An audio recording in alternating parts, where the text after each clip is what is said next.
हमारी पृथ्वी, हमारा घर, सौर मंडल का तीसरा सदस्य, इस असीम ब्रह्मांड में एकमात्र ग्रह जहां पर जीवन संभव है। आज पृथ्वी पर जीवन है। एक उन्नत मानव सभ्यता और करोड़ों जीव जंतु इस धरती पर निवास करते हैं। लेकिन दोस्तों, क्या आप जानते हैं कि इतनी सुंदर दिखने वाली ये हमारी पृथ्वी आखिर आई कहां से और इसका जन्म कैसे हुआ?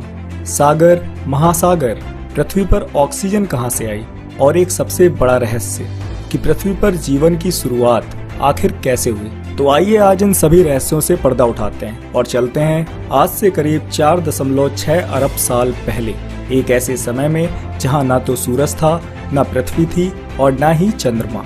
सिर्फ एक हाइड्रोजन और हीलियम से बना एक बहुत बड़ा बादल था जो आकाशगंगा के चारों ओर चक्कर लगा रहा था, जिसे सोलर नेबुला कहा गया है। ये विशाल बादल तारों, धूलकणों और विभिन्न गैसों का मिश्रण था। ये बादल गुरुत्वाकर्षण के प्रभाव में आकर सिकुड़ने लगा और आसपास की गैसें व धूलकण बादल के केंद्र में जमा होने लगे, जिससे केंद्र का तापमान काफी बढ़ गया। और एक दिन अचानक तारों के आपसी टकराव से इस बादल में एक भयंकर विस्फोट होता है और इस विस्फोट से जन्म होता है हमारे सूरज का। अब हमारे सौर मंडल को एक केंद्र मिल चुका था। सूरज के गुरुत्वाकर्षण से आसपास के धूलकण और पत्थर आपस में जुड़ने लगे और सूरज के चारों ओर परिक्रमा करने लगे। समय बीतता गया और पत्थरों के आपस में जुड़ने से कई किलोमीटर लंबे सूक्ष्म ग्रहों का निर्माण होने लगा और धीरे धीरे ये सूक्ष्म ग्रह गोल आकार लेने लगे। इन्हीं में से एक थी हमारी पृथ्वी, लेकिन इसे हम अभी पृथ्वी नहीं कह सकते क्योंकि ये इस समय एक आग का गोला थी। ये आज के वेनस यानी शुक्र ग्रह के समान थी। अपने शुरुआती समय में पृथ्वी की सतह का तापमान लगभग 1400 डिग्री सेल्सियस था। यहाँ ऑक्सीजन का नामो निशान तक नहीं था। धरती पर लगातार उल्कापिंडों और धूमकेतुओं की बरसात हो रही थी, जिसकी वजह से पृथ्वी की सतह पर कई किलोमीटर लंबी खौलती लावा की नदियों का निर्माण हो रहा था। पूरी धरती पर ज्वालामुखी विस्फोट हो रहे थे और उल्कापिंड धरती पर आग बरसा रहे थे। इस समय को हेडियन युग नाम दिया गया है। आज से करीब 4 अरब साल पहले ग्रेविटी के प्रभाव से पृथ्वी के सतह की सभी भारी और गर्म पदार्थ केंद्र की ओर आने लगे और पृथ्वी के केंद्र यानी क्रस्ट में जमा होने लगे। इससे पृथ्वी की सतह धीरे धीरे ठंडी होने लगी और ज्वालामुखी से निकलने वाली विभिन्न प्रकार की गैसें हमारे वायुमंडल का निर्माण करने लगी। ऐसा माना जाता है कि इस समय पानी धूमकेतुओं के साथ जमी हुई बर्फ के रूप में पृथ्वी पर आया था। ये बर्फ गर्मी के कारण भाप में बदलने लगी और बादलों का निर्माण होने लगा। ये बादल तेज मूसलाधार बारिश के साथ लगातार कई करोड़ सालों तक इस धरती पर बरसते रहे। ये प्रक्रिया करोड़ों सालों तक ऐसे ही चलती रही, जिसके फलस्वरूप विशालकाय समुद्रों का निर्माण हुआ और अंततः पृथ्वी जलमग्न हो गई। और लगभग इसी समय एक थिया नाम का ग्रह, जो कि मंगल ग्रह से कम आकार का था, करीब 12 किलोमीटर पर सेकंड की तेज रफ्तार से पृथ्वी की ओर बढ़ता चला आ रहा था और कुछ ही देर में ये ग्रह पृथ्वी से टकराता है और एक भयानक विस्फोट होता है। इसे द लेट हैवी बॉम्बार्डमेंट या भीमकाय परिकल्पना नाम दिया गया और इसी की वजह से पृथ्वी का कुछ बाहरी हिस्सा पृथ्वी से अलग हो गया, जिसके फलस्वरूप पृथ्वी का एकमात्र उपग्रह यानी चंद्रमा का जन्म हुआ। धीरे धीरे समय बीतता गया और चंद्रमा समय के साथ ठंडी होती गई और करोड़ों सालों तक लगातार एस्ट्रॉइड्स की बरसात होने के कारण चांद में दाग पड़ गया। लेकिन इस समय चंद्रमा पृथ्वी के बहुत ही करीब था और पृथ्वी के गुरुत्वाकर्षण के कारण पृथ्वी के चारों ओर चक्कर लगाने लगा। और जैसे जैसे समय बीतता गया, पृथ्वी के गुरुत्वाकर्षण के कारण चंद्रमा पृथ्वी से दूर होता गया। आज से लगभग 3.5 अरब साल पहले पृथ्वी पर आर्कियन युग की शुरुआत हो चुकी थी। पृथ्वी पर गिरने वाले उल्कापिंडों और धरती पर ज्वालामुखी विस्फोटों का सिलसिला चलता रहा और समुद्रों के अंदर ज्वालामुखी विस्फोटों से निकलने वाली गैसों और अमीनो एसिड की वजह से समुद्र का जल पूरी तरह से अम्लीय होने लगा और कहीं न कहीं यही कारण बना पृथ्वी पर जीवन की उत्पत्ति का। ये थे यूनिसेलुलर यानी एक कोशिकीय जीव। ये जीव आज की तरह ऑक्सीजन पर नहीं बल्कि मीथेन गैस पर जिंदा रहते थे, क्योंकि इस समय पृथ्वी पर ऑक्सीजन ना के बराबर थी। धीरे धीरे समय बीतता रहा और धरती पर ज्वालामुखी विस्फोटों से निकलने वाली कार्बन डाइऑक्साइड अधिक मात्रा में वायुमंडल में जमा होने लगी। कार्बन डाइऑक्साइड की वायुमंडल में अधिकता हो जाने के कारण कार्बन डाइऑक्साइड की जल के साथ अभिक्रिया शुरू हो गई, जिसके कारण पूरी धरती पर अम्लीय वर्षा होने लगी और धरती की चट्टानें अम्ल की वजह से ठंडी होने लगी और तापमान बहुत तेजी से गिरने लगा। आज से करीब 2.4 अरब साल पहले पृथ्वी पर हिमयुग की शुरुआत हो चुकी थी। पृथ्वी के ज्वालामुखियों में भारी कमी आना शुरू हुई। तापमान -60 डिग्री तक गिर गया। तापमान की इस भारी गिरावट के कारण हमारी पृथ्वी लगभग 2.5 करोड़ सालों के लिए बर्फ के एक गोले में तब्दील हो गई। लेकिन ये समय पृथ्वी के लिए एक वरदान साबित होने वाला था, क्योंकि बर्फ से ढके समुद्रों के नीचे जीवों की संभावनाओं ने पनपना बंद नहीं किया था। धीरे धीरे पूरी धरती पर बर्फ ने अपना कब्जा कर लिया। जहाँ देखो सिर्फ बर्फ ही बर्फ थी। समय बीतता रहा और समय के साथ पूरी धरती बर्फ से ढक गई। लेकिन ये सिलसिला ऐसे ही थोड़ा न थमने वाला था। करीब 1.5 अरब साल पहले पृथ्वी पर ज्वालामुखी एक बार फिर से सक्रिय हुए और वायुमंडल में कार्बन डाइऑक्साइड का उत्सर्जन करने लगे, जिससे वायुमंडल में कार्बन डाइऑक्साइड की मात्रा तेजी से बढ़ने लगी और पृथ्वी का तापमान एक बार फिर से बढ़ने लगा, जिसके फलस्वरूप बर्फ पिघलने लगी और बड़े बड़े हिमखंड पिघलकर समुद्र का निर्माण करने लगे। धरती का वातावरण एक बार फिर से सामान्य होने लगा। आज से करीब 1 अरब साल पहले हिमयुग के अंत तक जल में बहुकोशिकीय जीवों का विकास होने लगा था। अलग अलग प्रकार के जीव विकसित हो रहे थे। कई प्रकार की मछलियां, विभिन्न प्रकार के कीड़ों और पेड़ पौधों का विकास शुरू हो चुका था। यही पौधे फोटोसिंथेसिस की क्रिया द्वारा ऑक्सीजन का निर्माण करने लगे और अब धरती पर भी पेड़ पौधे फलने फूलने लगे थे, जिससे ऑक्सीजन का अधिक मात्रा में उत्पादन होने लगा और वायुमंडल में ऑक्सीजन की मात्रा धीरे धीरे बढ़ने लगी। समय बीतने के साथ साथ जल में रहने वाले कुछ जीवों में आनुवांशिक बदलाव हुए, जिसकी वजह से कुछ ऐसे जीव विकसित हुए जो जल से बाहर निकलकर जमीन पर अपने कदम रखने लगे। ये थे एम्फीबियंस, यानी उभयचर, जो पानी और जमीन दोनों में जिंदा रह सकते थे। समय बीतता गया और धरती पर जीवों के विकास की प्रक्रिया चलती रही, जिसमें कई प्रकार के जीव शामिल हैं। इनमें उड़ने वाले जीवों के अलावा कुछ रेंगने वाले जीवों की प्रजातियां भी जन्म लेने लगी। समय गुजरता गया और आज से लगभग 23 करोड़ साल पहले पृथ्वी का वातावरण काफी हद तक आज के समान बन चुका था और धरती पर जीवन के विकास की प्रक्रिया प्रारंभ हो चुकी थी। और ऐसे में धरती पर एक ऐसी प्रजाति विकसित हुई जो आगे चलकर इस पूरी धरती पर राज करने वाली थी। ये थे विशालकाय डायनासोर्स, यानी एक विशालकाय छिपकली। डायनासोर्स हमारी ही तरह इस धरती पर वास किया करते थे।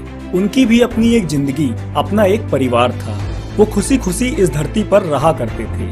हर तरफ डायनासोर्स के चिल्लाने और चिघाड़ने की आवाजें सुनाई देती थी। डायनासोर्स की कई हजार प्रजातियां थी। कुछ डायनासोर शाकाहारी थे तो कुछ मांसाहारी, तो कुछ डायनासोर बहुत ही शांत स्वभाव के थे, वहीं कुछ बहुत ही हिंसक और खतरनाक थे। इनमें उड़ने वाले डायनासोर्स भी शामिल थे, जो खुली हवा में आसमान को चीरते हुए लंबी उड़ानें भरा करते थे। उड़ने वाले डायनासोर्स के अलावा कुछ जल में रहने वाले डायनासोर्स की प्रजातियां भी थी, जो खुले आसमान के नीचे समुद्र में निवास किया करती थी। डायनासोर्स की कुछ ऐसी भी प्रजातियां थीं जो कद में आज के इंसान के बराबर या उससे भी छोटी हुआ करती थी, लेकिन आकार में जितनी छोटी होती थी उतनी ही खतरनाक भी होती थी। डायनासोर्स अपने समय के सबसे सफल जीव थे, लेकिन ऐसा नहीं था कि उन्हें किसी से खतरा नहीं होता था।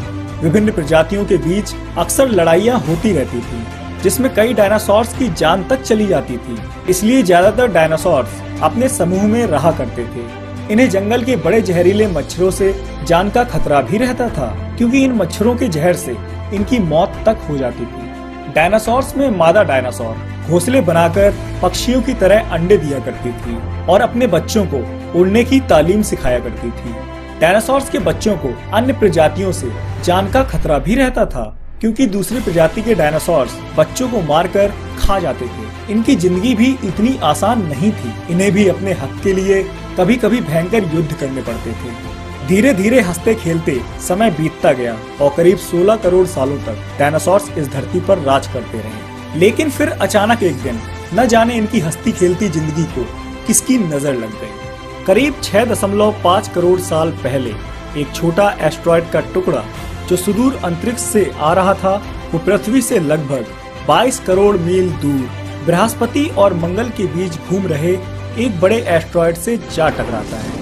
इस टकराव से एस्ट्रॉयड की दिशा बदल जाती है और लगभग 20,000 मील प्रति घंटे की रफ्तार से यह एस्ट्रॉयड चांद के बहुत ही करीब से गुजर जाता है और अपनी तेज रफ्तार के साथ पृथ्वी के करीब बढ़ने लगता है। 2 ट्रिलियन मैट्रिक टन का यह एस्ट्रॉयड जब पृथ्वी के वायुमंडल के संपर्क में आया तो इसकी गति अचानक 72,000 किलोमीटर प्रति घंटा हो गई और ये आग के एक विशाल गोले में तब्दील हो गया। घर्षण की वजह से ये चमकता हुआ आग का गोला धरती पर मौजूद सभी जीवों को अंधा कर रहा था। इसकी रफ्तार इतनी अधिक थी कि इसने 4 मिनट में ही अटलांटिक ओशियन को पार कर लिया। धरती के सभी जीव इस भयानक उल्का की गर्मी को महसूस कर सकते थे और फिर कुछ ही पलों में 40 किलोमीटर के व्यास वाला ये एस्ट्रॉयड मैक्सिको की खाड़ी के पास जमीन से टकराता है और एक भयंकर विस्फोट होता है। ये विस्फोट कई हाइड्रोजन बमों के विस्फोट के बराबर था। इस विस्फोट के कारण धरती की सारी धातु दूर अंतरिक्ष में चली गई। ये विस्फोट इतना शक्तिशाली था कि इससे जमीन पर एक विशाल गड्ढा बन गया। 10 मिनट 46 सेकंड बाद जमीनी टकराव की वजह से धरती के अंदर चारों ओर 11.6 तीव्रता की भूकंपीय तरंगे उठने लगी, जिसने सभी सक्रिय ज्वालामुखियों को दहका दिया और समुद्र में विशालकाय लहरों का निर्माण होने लगा। धरती पर डायनासोर्स के अंत की प्रक्रिया शुरू हो चुकी थी। रेडिएशन की वजह से 900 किलोमीटर के दायरे में आने वाले सभी जीव जलकर राख हो रहे थे। विस्फोट की वजह से जो लाखों टन धातु अंतरिक्ष में गई थी, ग्रेविटेशनल पुल के कारण 10 मिनट 18 सेकंड बाद वो अंगारों के रूप में पूरी धरती पर बरसने लगे। वहीं दूसरी ओर धूल का एक बहुत बड़ा बादल 8000 किलोमीटर प्रति घंटे की रफ्तार से इन मासूमों की मौत बनकर आ रहा था। गर्म हवाओं का तापमान 150 डिग्री सेल्सियस तक बढ़ जाने के कारण पेड़ पौधों की सारी आबादी जलकर राख हो गई थी। विस्फोट के 70 मिनट 40 सेकंड बाद धरती का तापमान 200 डिग्री सेल्सियस तक बढ़ जाने के कारण जो डायनासोर्स विस्फोट के इलाके से काफी दूर थे, वो भी इस गर्मी से बच नहीं पाए।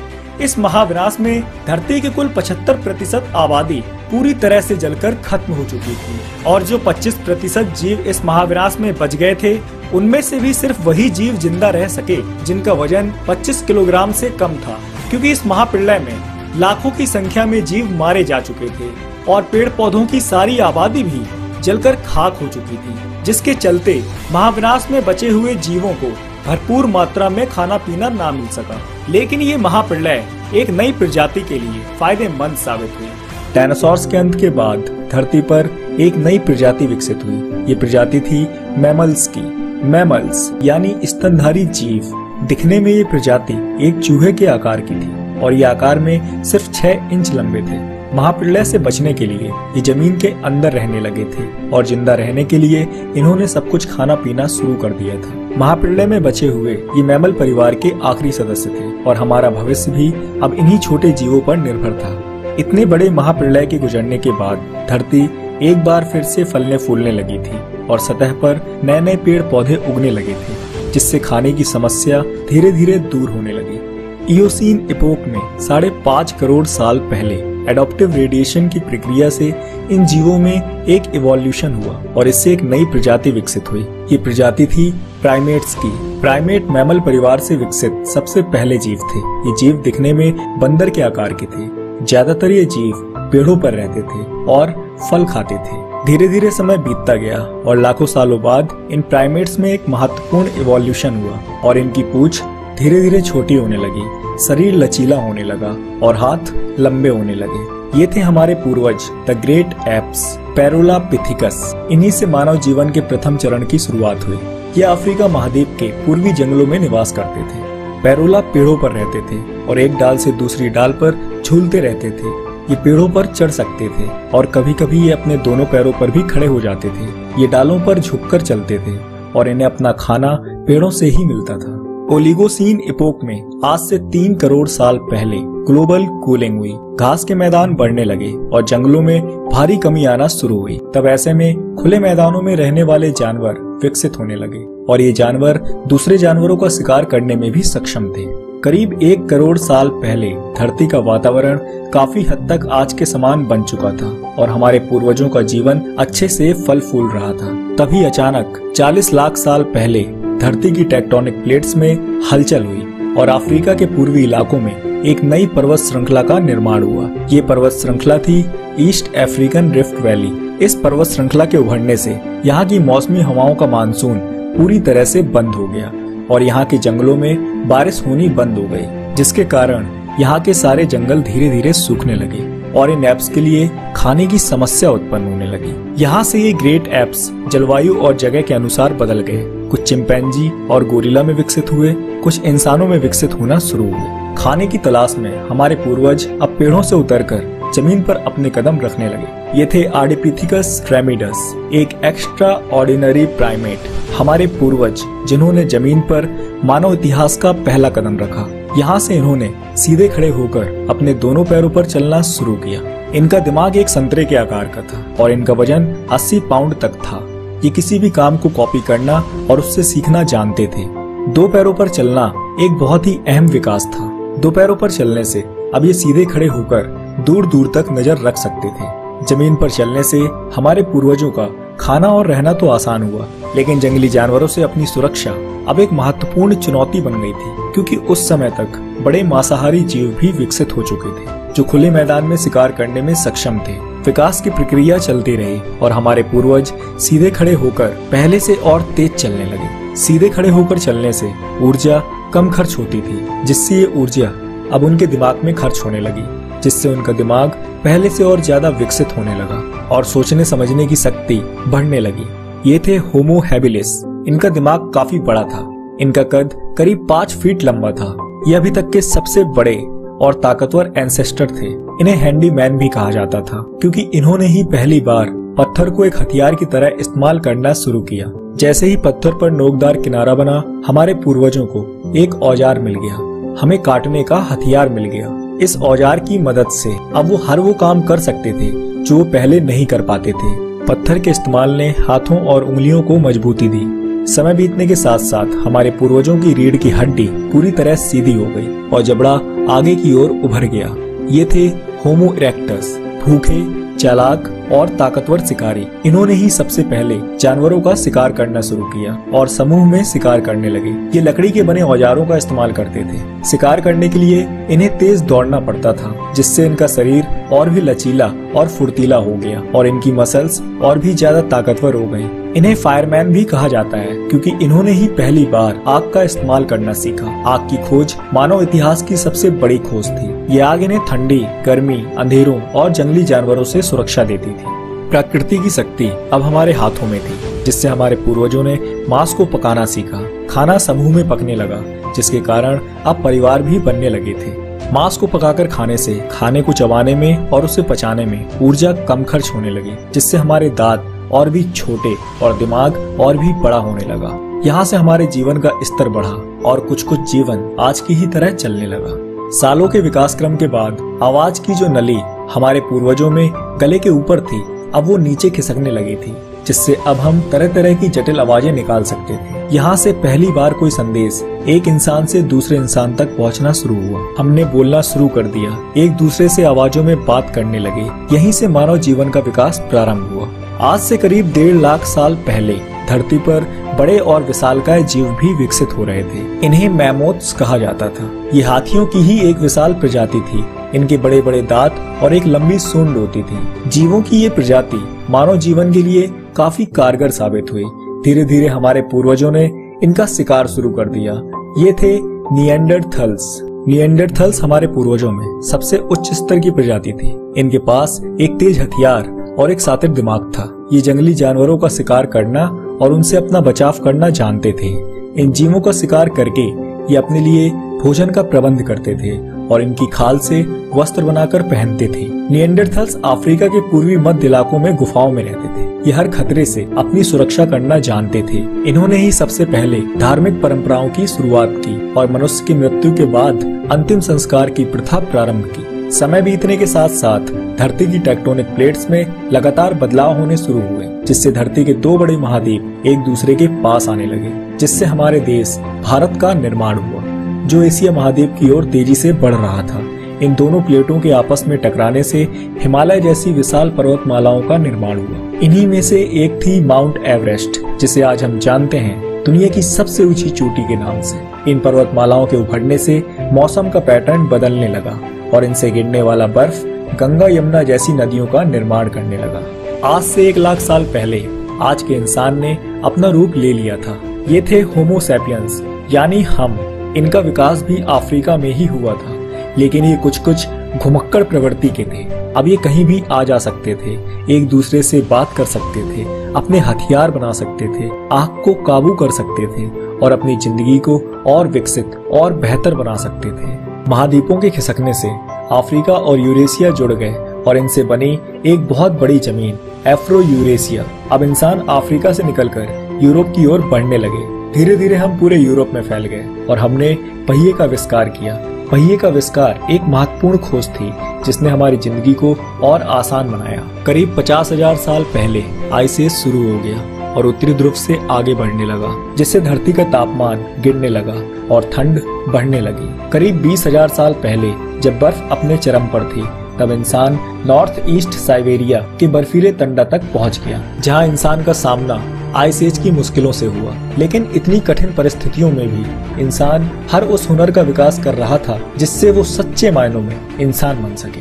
आइस एज ने ऐसे रास्तों का निर्माण किया जिससे इंसान दुनिया भर में फैलते चले गए। उसी वक्त दुनिया की खोज में निकला इंसान चाइना और ऑस्ट्रेलिया तक पहुंच गया था। करीब 10,000 साल पहले इंसान नॉर्थ अमेरिका तक पहुंच गया। आइस एज के इतने कठोर दौर में भी हमने हार नहीं मानी। हमने बुरे हालातों से निपटना सीखा, खुद को उस माहौल में ढालना सीखा और हम ज्यादा समझदारी से काम लेने लगे। धीरे धीरे समय बीतने लगा और बर्फ पिघलने लगी। महासागरों का स्तर एक बार फिर से बढ़ने लगा, जिससे जो इंसान जहां पर था वहीं पर फंस के रह गया और उन इलाकों में जो भी कुछ मिला उसी के सहारे जीने की कोशिश करने लगे। जब ग्लेशियर पिघले तो उनसे नदियों, झीलों और खाड़ियों का निर्माण हुआ। उसके बाद ये नक्शा बना जिसे आज हम जानते हैं। अफ्रीका में तेज बारिश से विक्टोरिया झील का पानी बढ़ा, जिससे इजिप्ट में नील नदी का निर्माण हुआ। आज के पाकिस्तान में इंडस यानी सिंधु नदी का जन्म हुआ और वहीं चाइना में पीली और यांगसी जैसी नदियां बहने लगी। और फिर इन सभी नदी घाटियों और उपजाऊ जमीनों ने मानव सभ्यता का इतिहास लिखा। धीरे धीरे मौसम सामान्य होने लगा और हमारी आबादी भी बढ़ने लगी। हमने पूरी दुनिया में अपनी बस्तियां बसाई। हमने अपनी जरूरतों के अनुसार खेती शुरू की और पशुओं को पालना शुरू कर दिया। हमारा रंग, रूप और शरीर का आकार जलवायु और जगह के अनुसार बदलने लगा। हमने विभिन्न धातुओं की खोज की, जिससे गांवों और शहरों का निर्माण हुआ। हमने शिक्षा के क्षेत्र में कदम रखा, जिससे हमारे जीवन का स्तर बढ़ा। और हमने कई भाषाओं का निर्माण किया, जिससे हमारी सभ्यता और संस्कृति का जन्म हुआ। हमने विज्ञान और तकनीक में उपलब्धियां हासिल की, जिससे हमें एक नई ऊर्जा और ताकत मिली, जिससे हम भविष्य की चुनौतियों का सामना करने में सक्षम हो सकें। ये है हमारा समय। आज हम पूरी तरह विकसित हैं। इस धरती पर हम इंसान अब इकलौते ऐसे जीव हैं जिसमें सोचने समझने की क्षमता अपार है। इस दुनिया में हमारे जैसा अब और कोई जीव नहीं। तो दोस्तों, आज का ये वीडियो आपको कैसा लगा? अपनी राय हमें कमेंट में जरूर दें। वीडियो पसंद आया हो तो इसे ज्यादा से ज्यादा लाइक और शेयर करें और ऐसे ही इंटरेस्टिंग वीडियोस पाने के लिए चैनल को सब्सक्राइब करना बिल्कुल ना भूलें। फिर मिलेंगे एक नई वीडियो में एक और मजेदार टॉपिक के साथ। तब तक के लिए मुझे दीजिए इजाजत। नमस्कार।